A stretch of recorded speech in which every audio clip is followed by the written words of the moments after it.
Natin ngayon ng opinion, reaction itong post, ang balita ngayon. Breaking. NBI Chief Jaime Santiago nagbitiw sa pwesto. Sayang. To me, isang matinong opisyal ito sa gobyerno. Dating Manila Police, SWAT, naging judge, naging NBI, ngayon nagbitiw. So anong ibig sabihin yan? Okay, nagbitiw na si National Bureau of Investigation Director Jaime Santiago ngayong Biyernes kahapon, August 15, matapos umano'y maranasang sirain ng ilang mga masasamang interest sa kanyang posisyon. Sa kanyang liham kay Pangulong Marcos Jr., sinabi ni Santiago. So ito ang nakalagay sa liham, basahin ko. Ang mga detractors at may masasamang interes sa aking posisyon ay patuloy na gumagawa ng hakbang para dungisan ang aking reputasyon. Sa aking isipan, kapag paulit-ulit ang kasinungalingan, para bang nagmumukhang totoo. Hindi ko papayagan ang tila orchestrated na galaw para sirain ang reputasyon kung iningatan sa loob ng maraming taon. Hiningi ni Santiago na maging epektibo ang kanyang pagbibitiw sa pagkapwesto ng kapalit upang hindi maantala ang operasyon ng ahensya. Okay? So, again, to me I don't know sa inyo, nasasayangan ako kay NBI Director Santiago kasi nga yung kanyang reputasyon. Para sa akin, isa siyang matinong opisyal. So, anong ibig sabihin nito? Ito, yung sira-siraan. Gusto lang nilang posisyon.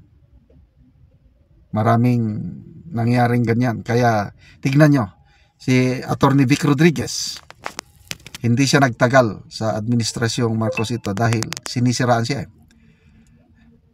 Na napakaganda sana yung umpisa ng administrasyong ito. Dahil nung simula, good governance team ang gustong buuin ni na Atty. Vic at PBBM. Kaya lang yung mga, sabi nga na Atty. Vic, yung walang naitulong sa eleksyon, saka na lang lumapit nung nanalo ang unit team. Sila na ang malakas. So, ito hanggang ngayon, nagpapatuloy pa rin. Isang example pa, doon sa Philippine National Police. First time na nangyari ito, na ang PNP chief, nag-issue na siya ng order, reassignment of mga police generals. Yan na, nag-effect na. Mamaya, binawi ng National Police Commission. So, sa report ng Billionaire News Channel na napanood ko, parang may namumuo na daw, namumuo na turf war or bangayan sa kampo ni Secretary John Vic Rimulya ng DILG at ang kampo ni General Torre. Kaya, wala, nasupalpal ang PNP chief kasi nga naman may review powers ang National Police Commission na ang chairman ang DILG secretary. So balik sa dati. So anong epekto nito sa PNP? To me, kung opinion ko lang ito, magkokos ito ng demoralisasyon sa nangyari. Dito naman sa NBI, isa sa mga hinahangan kong ahensya ng gobyerno ang National Bureau of Investigation. Yung mga kaibigan ko kakaroon ng problema, may mga sa law enforcement, sabi nila ayaw namin sa police, mas gusto namin sa NBI kasi nga yung credibility ng NBI is nandyan. Hindi naman perfecto ang NBI as an institution, kaya lang maraming matitino sa NBI. Kaya nakaka-produce sila ng magandang resulta. Okay, so ngayon, sayang, magbibitiw ng isang matinong NBI director. Magbasa lang ako sa mga comments, ano. Angelito Palado, tama ang desisyon mo, baka damay sa pagdating ng panahon. Hindi mo napansin, marami ng droga sa karagatan, lumilitaw daw kuno. Sigurado na hindi yan sa gobyerno, bakit nakapasok galing? So, John Monteverde, wala pang 2028, nagbibitawan na mga malapit na ang hukom, Duterte sulid.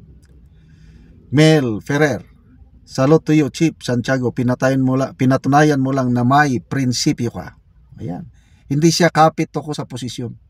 Mas pinapangalaga niya ang kanyang reputasyon, ang kanyang dangal kaysa posisyon. Ganyan talaga ang ang dapat na mamuno sana sa ating bayan. Judy Ging, good decision kasi gumigiwang-giwang na. Sino ang susundin? Ito ba? Penny Lin, ang gulo ng Marcos government, mapapamura ka na lang talaga. Lahat gusto bida, lahat gusto sila ang mataas. Mel Bautista, malaking sindikato babanggiin kaya takbo na, kagaya ni Rolens Mabski. Hindi na niya maintindihan ang admin ni Ngagba at may nagdikta sa kanyang galaw. Barte Rosario, pinakapulubi na bansa sa buong daigdig ang Pilipinas kasi pera-pera sila. Gusto nila magmilyonaryo. Hindi sila tunay na public servant. Agree ako niyan. So, salute to NBI Director Jaime Santiago. Magpahinga na lang kayo, sir. Tama na. Marami na kayong serbisyo sa bayang ito. Okay mga kaibigan, salamat sa inyong pagsubaybay sa ating channel.